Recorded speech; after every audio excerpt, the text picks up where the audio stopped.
Welcome to Vietlingo, learn Vietnamese your way, your dialect. Hi everyone, my name is Thanh Huyền. I'm a Vietnamese teacher at Vietlingo.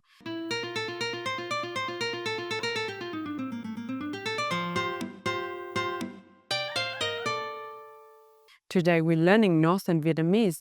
Pronouns are the single most important element of Vietnamese culture and politeness. Why the dictionary tell you tôi mean I, using it incorrectly, or using it at all a friendly conversation can sound distant or even rude. Today, we're going to master the fundamental system of Vietnamese pronouns based on relative age and relationship rank. The system essential for navigating social life in Hanoi. Using the correct term will show respect and instantly make your conversation feel natural. Let's watch a conversation between three people in an office setting. Anh Hùng, an older college. Chị Lan, peer. Em Minh, younger college.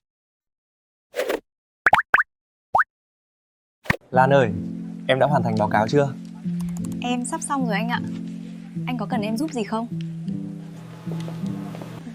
Chị ơi, anh Hùng vừa gọi điện cho chị à?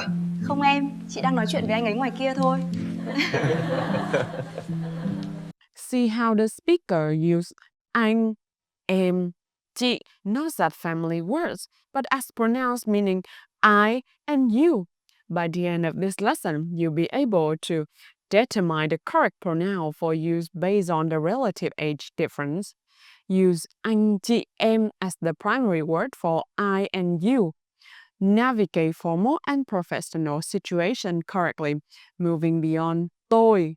The Vietnamese pronoun system is built on relative age. Always address the older person by their rank first, and then use that the same rank for yourself.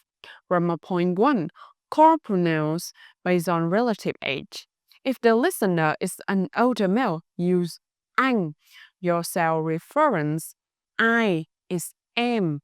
Use this for friends or work peers clearly older than you. If the listener is an older female, your self-reference is em. Use this for friends or work peers clearly older than you.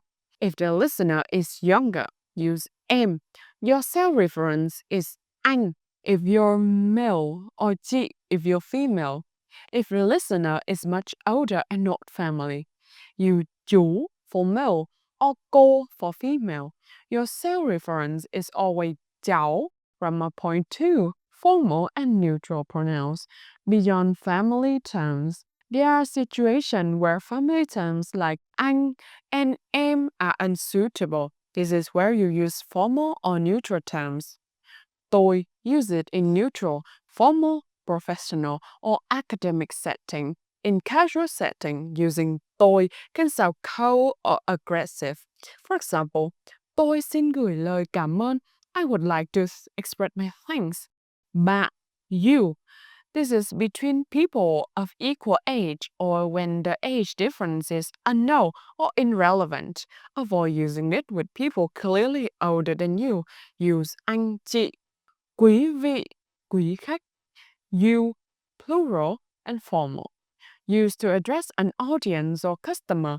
For example, chào mừng quý vị đến với buổi hội thảo. Welcome ladies and gentlemen to the seminar. Grammar point 3. Referencing a third person. When talking about someone else, you still refer to them by their correct relationship rank. The structure is you use the rank itself, anh, chị, cô, em, or rank ấy for he, she. For example, Lan bảo anh ấy đi rồi. Lan said he had left already. Okay, let's see what you have learned. Time for a little practice. Activity 1. Choose the right pronoun pair. A Vietnamese speaker who looks 5 years older than you asks if you want to eat lunch. How do you respond? 1. What do you want to eat? If the speaker is male.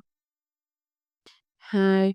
What do you want to eat? If the speaker is female. Activity 2. Quick translation. How would you say this in Northern Vietnamese? 1. Anh Hùng, I want to thank you. In a formal and polite setting. 2. Excuse me, sir. Who much older than you? Where is the nearest ATM?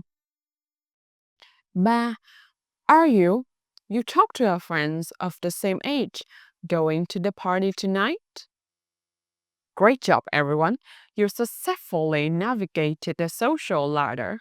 Let's recap. The golden rule is to rank the listener first. Anh, chị, cô, chú.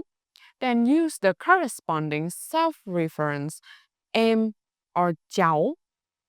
I and you in casual way is anh chị, xưng em based on age. I and you in formal way, tôi, xưng bạn used with caution. Mastering this system is the key to natural, respectful conversation in Hanoi.